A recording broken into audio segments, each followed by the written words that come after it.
Book 5, Part 1 of Plato's Republic. Such is the good and true city or state, and the good and true man is of the same pattern. And if this is right, every other is wrong. And the evil is one which affects not only the ordering of the state, but also the regulation of the individual soul, and is exhibited in 4 forms.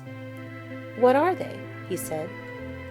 I was proceeding to tell the order in which the 4 evil forms appeared to me to succeed one another, when Polemarchus, who was sitting a little way off, just beyond Adeimantus, began to whisper to him.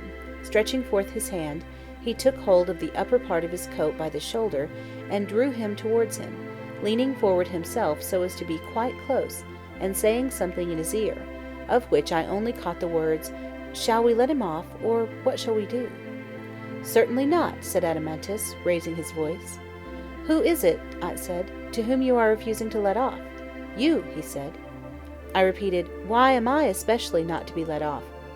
"Why," he said, "we think that you are lazy, and mean to cheat us out of a whole chapter, which is a very important part of the story, and you fancy that we shall not notice your airy way of proceeding, as if it were self-evident to everybody, that in the matter of women and children, friends have all things in common." "And was I not right, Adeimantus?" "Yes," he said, "but what is right in this particular case, like everything else, requires to be explained, for community may be of many kinds. Please, therefore, to say what kind of community you mean. We have been long expecting that you would tell us something about the family life of your citizens, how they will bring children into the world, and rear them when they have arrived, and in general, what is the nature of this community of women and children, for we are of opinion that the right or wrong management of such matters will have a great and paramount influence on the state for good or for evil. And now, since the question is still undetermined, and you are taking in hand another state, we have resolved, as you heard, not to let you go until you give an account of all this." "To that resolution," said Glaucon, "you may regard me as saying agreed." "And without more ado," said Thrasymachus, "you may consider us all to be equally agreed." I said, "You know not what you are doing in thus assailing me. What an argument you are raising about the state!"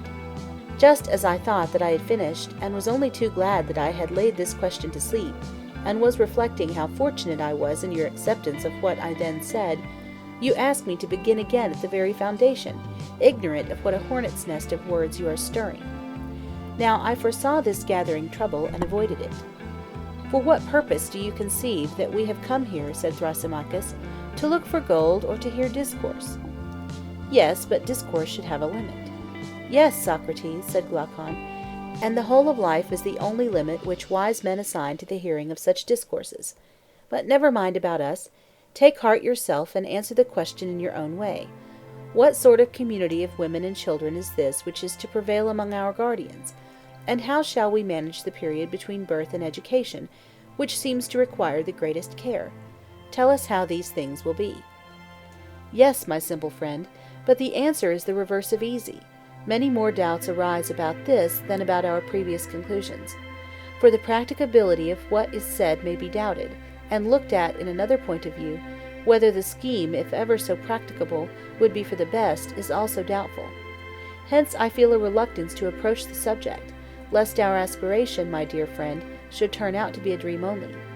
"Fear not," he replied, "for your audience will not be hard upon you. They are not skeptical or hostile." I said, "My good friend, I suppose that you mean to encourage me by these words." "Yes," he said. "Then let me tell you that you are doing just the reverse. The encouragement which you offer would have been all very well had I myself believed that I knew what I was talking about. To declare the truth about matters of high interest which a man honors and loves among wise men, who love him, need occasion no fear or faltering in his mind. But to carry on an argument when you are yourself only a hesitating inquirer, which is my condition, is a dangerous and slippery thing, and the danger is not that I shall be laughed at, of which the fear would be childish, but that I shall miss the truth where I have most need to be sure of my footing, and drag my friends after me in my fall. And I pray Nemesis not to visit upon me the words which I am going to utter, for I do indeed believe that to be an involuntary homicide is less crime than to be a deceiver about beauty or goodness or justice in the matter of laws. And that is a risk which I would rather run among enemies than among friends, and therefore you do well to encourage me."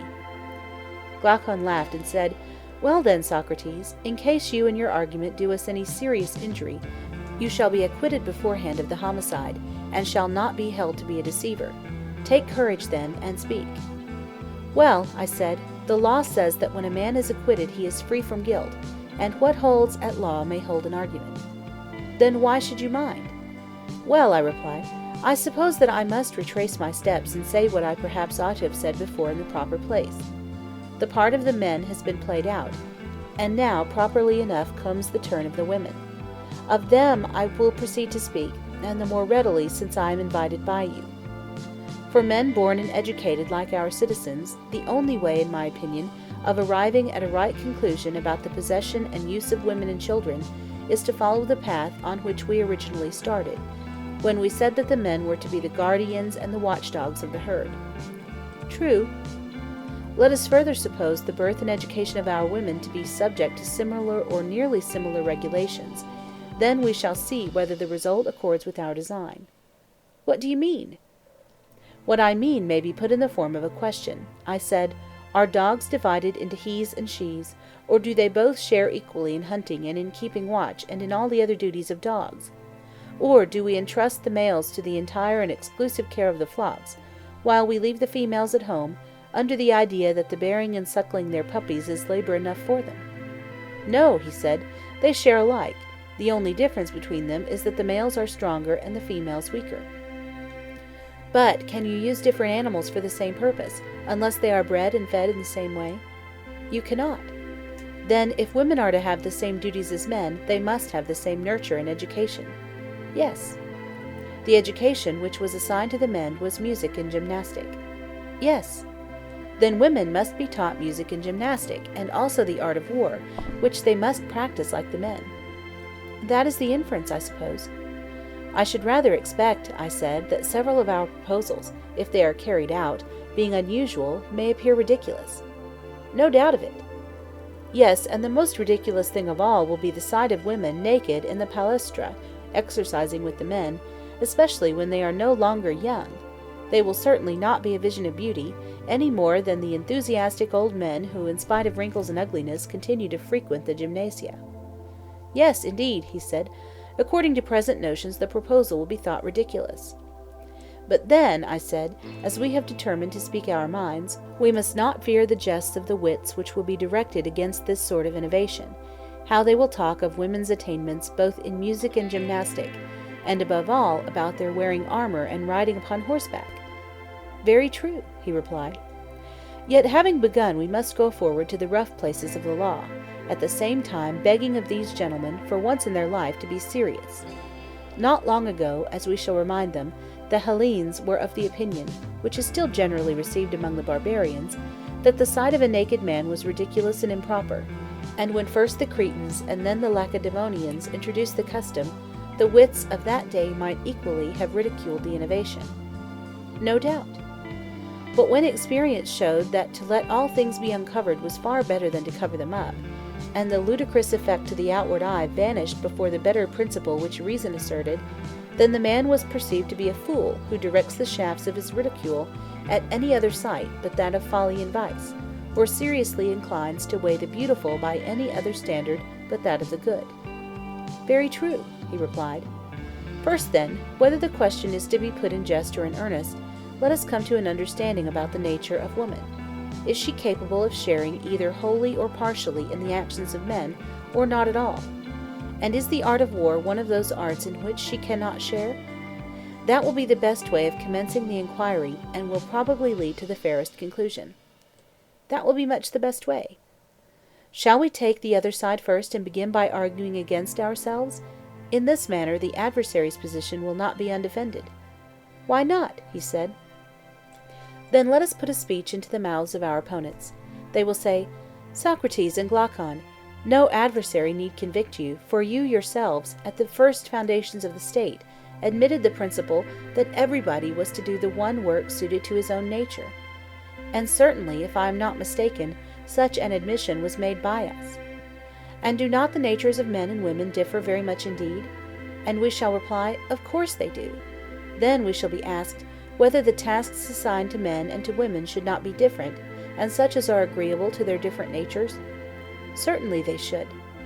But if so, have you not fallen into a serious inconsistency in saying that men and women, whose natures are so entirely different, ought to perform the same actions?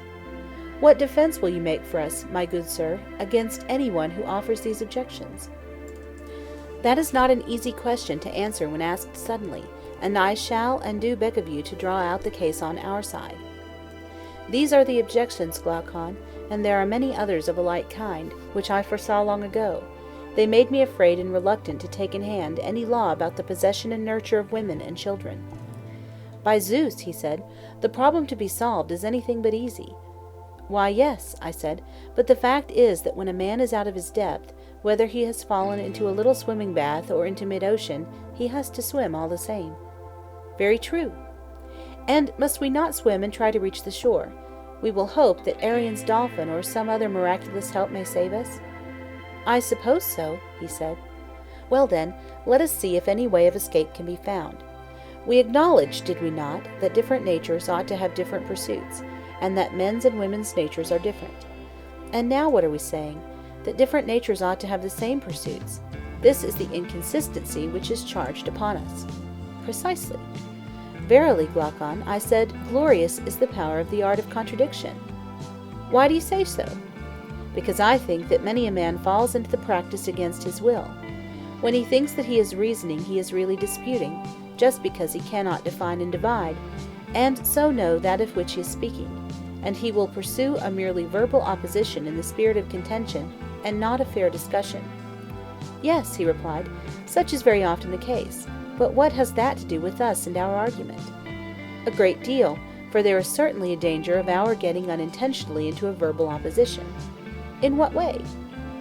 Why, we valiantly and pugnaciously insist upon the verbal truth, that different natures ought to have different pursuits, but we never considered at all what was the meaning of sameness or difference of nature, or why we distinguish them when we assign different pursuits to different natures, and the same to the same natures.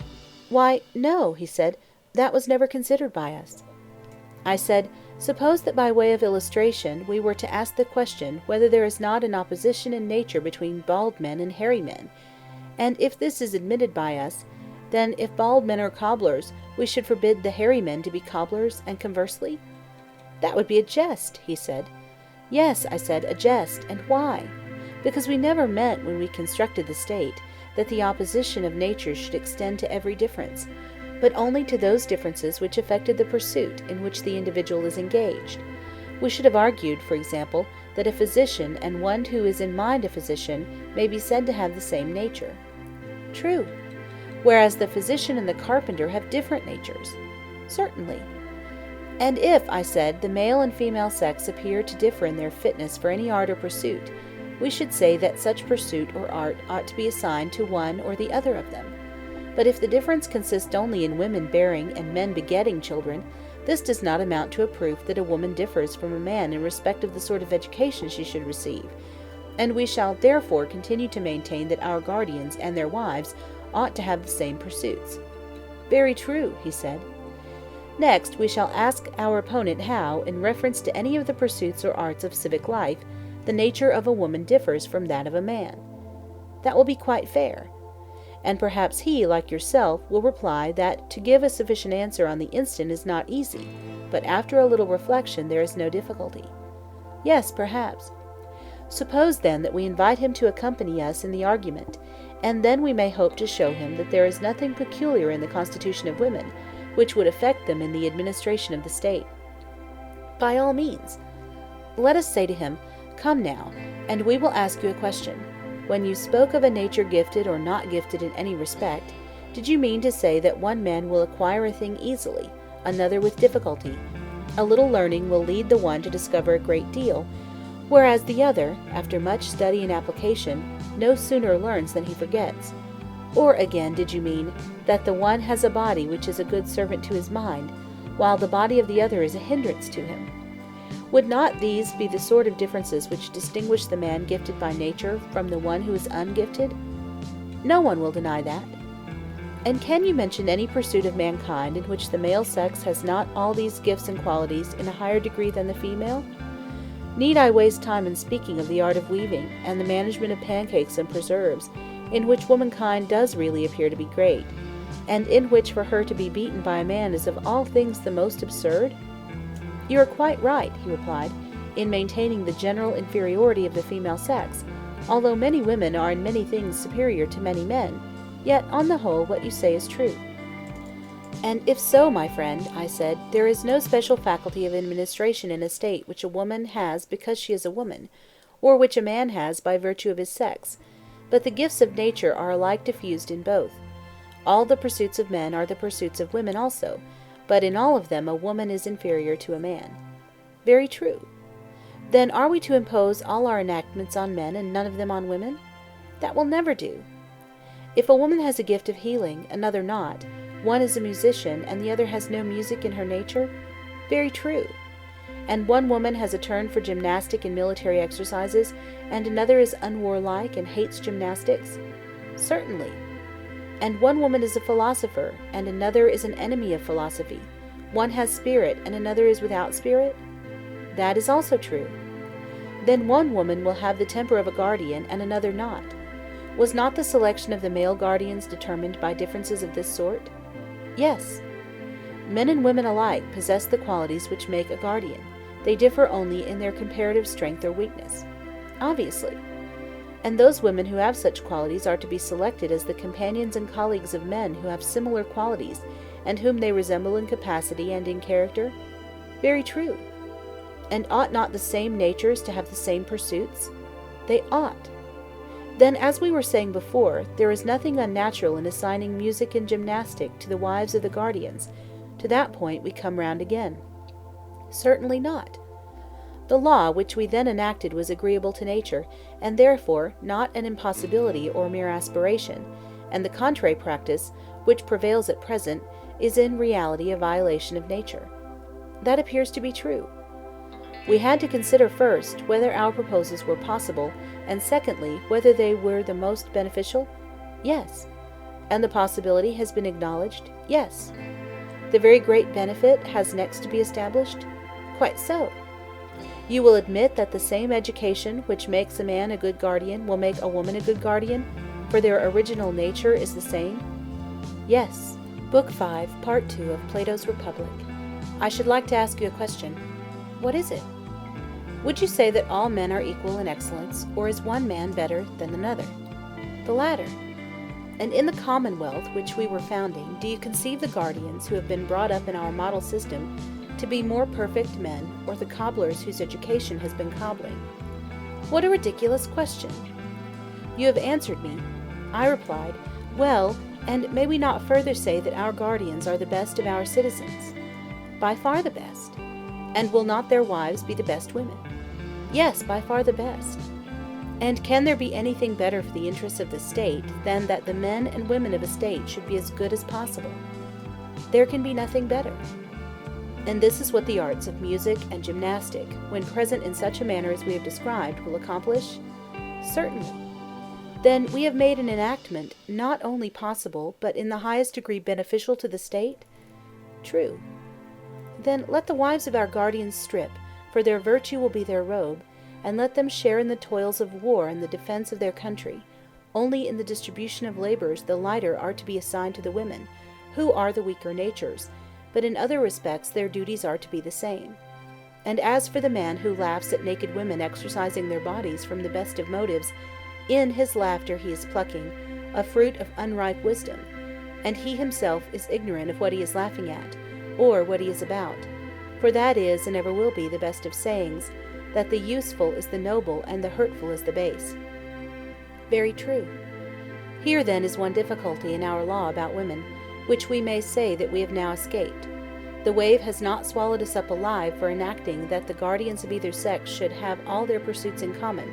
To the utility and also to the possibility of this arrangement, the constancy of the argument with itself bears witness. Yes, that was a mighty wave which you have escaped. Yes, I said, but a greater is coming. You will not think much of this when you see the next. Go on, let me see. The law, I said, which is the sequel of this and of all that has preceded, is to the following effect: that the wives of our guardians are to be common, and their children are to be common, and no parent is to know his own child, nor any child his parent. Yes, he said, that is a much greater wave than the other, and the possibility as well as the utility of such a law are far more questionable. I do not think, I said, that there can be any dispute about the very great utility of having wives and children in common. The possibility is quite another matter, and will be very much disputed. I think that a good many doubts may be raised about both.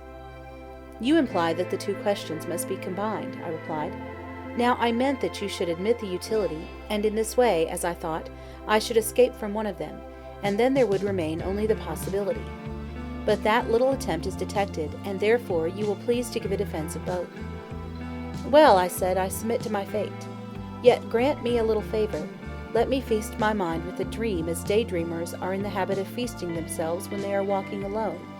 For before they have discovered any means of effecting their wishes, that is a matter which never troubles them. They would rather not tire themselves by thinking about possibilities, but assuming that what they desire is already granted to them. They proceed with their plan, and delight in detailing what they mean to do when their wishes come true. That is a way which they have of not doing much good to a capacity which was never good for much. Now I myself am beginning to lose heart, and I should like, with your permission, to pass over the question of possibility at present.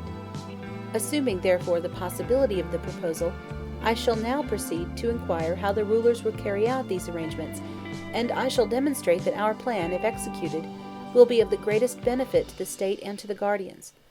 First of all, then, if you have no objection, I will endeavor with your help to consider the advantages of the measure, and hereafter the question of possibility. I have no objection. Proceed. First, I think that if our rulers and their auxiliaries are to be worthy of the name which they bear, there must be willingness to obey in the one, and the power of command in the other. The guardians must themselves obey the laws, and they must also imitate the spirit of them in any details which are entrusted to their care. That is right, he said. You, I said, who are their legislator, having selected the men, will now select the women and give them to them. They must be as far as possible of like natures with them, and they must live in common houses and meet at common meals. None of them will have anything specially his or her own. They will be together, and will be brought up together, and will associate at gymnastic exercises. And so they will be drawn by a necessity of their natures to have intercourse with each other. Necessity is not too strong a word, I think? Yes, he said, necessity, not geometrical, but another sort of necessity which lovers know, and which is far more convincing and constraining to the mass of mankind. True, I said, and this, Glaucon, like all the rest, must proceed after an orderly fashion. In a city of the blessed, licentiousness is an unholy thing which the rulers will forbid. Yes, he said, and it ought not to be permitted. Then clearly the next thing will be to make matrimony sacred in the highest degree, and what is most beneficial will be deemed sacred. Exactly. And how can marriages be made most beneficial? That is a question which I put to you, because I see in your house dogs for hunting, and of the nobler sort of birds not a few. Now I beseech you, do tell me, have you ever attended to their pairing and breeding? In what particulars? Why, in the first place, although they are all of a good sort, are not some better than others? True. And do you breed from them all indifferently, or do you take care to breed only from the best? From the best. And do you take the oldest or the youngest, or only those of ripe age? I choose only those of ripe age. And if care was not taken in the breeding, your dogs and birds would greatly deteriorate? Certainly. And the same of horses and animals in general? Undoubtedly. Good heavens, my dear friend, I said, what consummate skill will our rulers need if the same principle holds of the human species? Certainly, the same principle holds, but why does this involve any particular skill? Because, I said, our rulers will have often to practice upon the body corporate with medicines. Now, you know that when patients do not require medicines, but have only to be put under a regimen, the inferior sort of practitioner is deemed to be good enough. But when medicine has to be given, then the doctor should be more of a man. That is quite true, he said, but to what are you alluding? I mean, I replied, that our rulers will find a considerable dose of falsehood and deceit necessary for the good of their subjects. We were saying that the use of all these things regarded as medicines might be of advantage. And we were very right. And this lawful use of them seems likely to be often needed in the regulations of marriages and births. How so?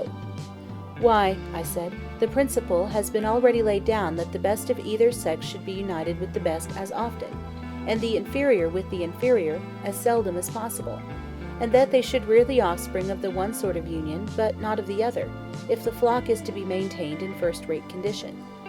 Now these goings-on must be a secret which the rulers only know, or there will be a further danger of our herd, as the guardians may be termed, breaking out into rebellion.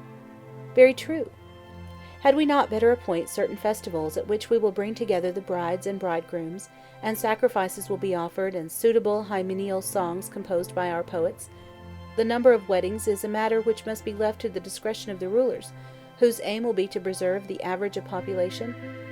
There are many other things which they will have to consider, such as the effects of wars and diseases and any similar agencies, in order as far as this is possible to prevent the state from becoming either too large or too small.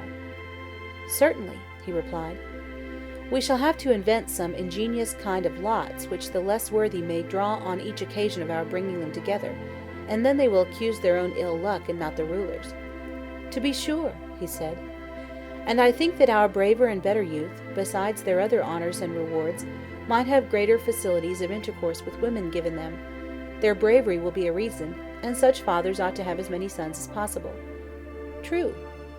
And the proper officers, whether male or female or both, for offices are to be held by women as well as by men. Yes. The proper officers will take the offspring of the good parents to the pen or fold, and there they will deposit them with certain nurses who dwell in a separate quarter. But the offspring of the inferior, or of the better when they chance to be deformed, will be put away in some mysterious unknown place, as they should be. Yes, he said, that must be done if the breed of the guardians is to be kept pure. They will provide for their nurture, and will bring the mothers to the fold when they are full of milk, taking the greatest possible care that no mother recognizes her own child, and other wet nurses may be engaged if more are required. Care will also be taken that the process of suckling shall not be protracted too long, and the mothers will have no getting up at night or other trouble, but will hand over all this sort of thing to the nurses and attendants. You suppose the wives of our guardians to have a fine, easy time of it when they are having children. Why, said I, and so they ought. Let us, however, proceed with our scheme. We were saying that the parents should be in the prime of life. Very true. And what is the prime of life? May it not be defined as a period of about 20 years in a woman's life and 30 in a man's? Which years do you mean to include? A woman, I said, at 20 years of age may begin to bear children to the state, and continue to bear them until 40. A man may begin at 25, when he has passed the point at which the pulse of life beats quickest, and continue to beget children until he be 55. Certainly, he said, both in men and women those years are the prime of physical as well as of intellectual vigor. Anyone above or below the prescribed ages who takes a part in the public hymeneals shall be said to have done an unholy and unrighteous thing. The child of which he is the father, if he steals it into life, will have been conceived under auspices very unlike the sacrifices and prayers, which at each hymeneal priestesses and priests the whole city will offer, that the new generation may be better and more useful than their good and useful parents, whereas his child will be the offspring of darkness and strange lust. Very true, he replied. And the same law will apply to any one of those within the prescribed age, who forms a connection with any woman in the prime of life, without the sanction of the rulers, for we shall say that he is raising up a bastard to the state, uncertified and unconsecrated. Very true, he replied. This applies, however, only to those who are within the specified age. After that we will allow them to range at will, except that a man may not marry his daughter or his daughter's daughter, or his mother or his mother's mother, and women, on the other hand, are prohibited from marrying their sons or fathers, or son's son or father's father, and so on in either direction. And we grant all this, accompanying the permission with strict orders to prevent any embryo which may come into being from seeing the light, and if any force away to the birth, the parents must understand that the offspring of such an union cannot be maintained, and arrange accordingly. That so, he said, is a reasonable proposition. But how will they know who are fathers and daughters, and so on? They will never know. The way will be this. Dating from the day of the hymeneal, the bridegroom who was then married will call all the male children who are born in the 7th and 10th month afterwards his sons, and the female children his daughters, and they will call him father. And he will call their children his grandchildren, and they will call the elder generation fathers and grandmothers. All who were begotten at the time when their fathers and mothers came together will be called their brothers and sisters, and these, as I was saying, will be forbidden to intermarry. This, however, is not to be understood as an absolute prohibition of the marriage of brothers and sisters. If the lot favors them, and they receive the sanction of the Pythian oracle, the law will allow them. Quite right, he replied. Such is the scheme, Glaucon, according to which the guardians of our state are to have their wives and families in common. And now you would have the argument show that this community is consistent with the rest of our polity, and also that nothing can be better, would you not? Yes, certainly. Shall we try to find a common basis by asking of ourselves what ought to be the chief aim of the legislator in making laws and in the organization of a state? What is the greatest good and what is the greatest evil? And then consider whether our previous description has the stamp of the good or of the evil? By all means. Can there be any greater evil than discord and distraction and plurality where unity ought to reign? Or any greater good than the bond of unity? There cannot. And there is unity where there is community of pleasures and pains, where all the citizens are glad or grieved on the same occasions of joy and sorrow? No doubt. Yes, and where there is no common but only private feeling, a state is disorganized. When you have one half of the world triumphing and the other half plunged in grief at the same events happening to the city or the citizens? Certainly. Such differences commonly originate in a disagreement about the use of the terms mine and not mine, his and not his. Exactly so. And is not that the best ordered state in which the greatest number of persons apply the terms mine and not mine in the same way to the same thing? Quite true. Or that again which most nearly approaches to the condition of the individual, as in the body, but when a finger of one of us is hurt, the whole frame, drawn towards the soul as a center and forming one kingdom under the ruling power therein, feels the hurt and sympathizes altogether with the part affected, and we say that the man has a pain in his finger, and that the same expression is used about any other part of the body, which has a sensation of pain at suffering, or of pleasure at the alleviation of suffering. Very true, he replied, and I agree with you that in the best ordered state there is the nearest approach to this common feeling, which you describe. Then when any one of the citizens experiences any good or evil, the whole state will make his case their own, and will either rejoice or sorrow with him? Yes, he said, that is what will happen in a well-ordered state. It will now be time, I said, for us to return to our state and see whether this or some other is most in accordance with these fundamental principles. Very good. Our state, like every other, has rulers and subjects? True. All of whom will call one another citizens? Of course. But is there not another name which people give to their rulers in other states? Generally they call them masters, but in democratic states they simply call them rulers. And in our state, what other name besides that of citizens do the people give the rulers? They are called saviors and helpers, he replied. And what do the rulers call the people? They are maintainers and foster fathers. And what do they call them in other states? Slaves. And what do the rulers call one another in other states? Fellow rulers. And what in ours? Fellow guardians. Did you ever know an example in any other state of a ruler who would speak of one of his colleagues as his friend, and of another as not being his friend? Yes, very often. And the friend he regards and describes as one in whom he has an interest, and the other as a stranger in whom he has no interest. Exactly. But would any of your guardians think or speak of any other guardian as a stranger? Certainly he would not, for every one whom they meet will be regarded by them as either brother or sister, or father or mother, or son or daughter, or as the child or parent of those who are thus connected with him. Capital, I said, but let me ask you once more. Shall they be a family in name only, or shall they in all their actions be true to the name? For example, in the use of the word father, would the care of a father be implied and the filial reverence and duty and obedience to him, which the law commands, and is the violator of these duties to be regarded as an impious and unrighteous person, who is not likely to receive much good either at the hands of God or of man? Are these to be or not to be the strains which the children will hear repeated in their ears, by all the citizens, about those who are intimated to them to be their parents and the rest of their kinsfolk? These, he said, and none other. For what can be more ridiculous than for them to utter the names of family ties with the lips only, and not to act in the spirit of them?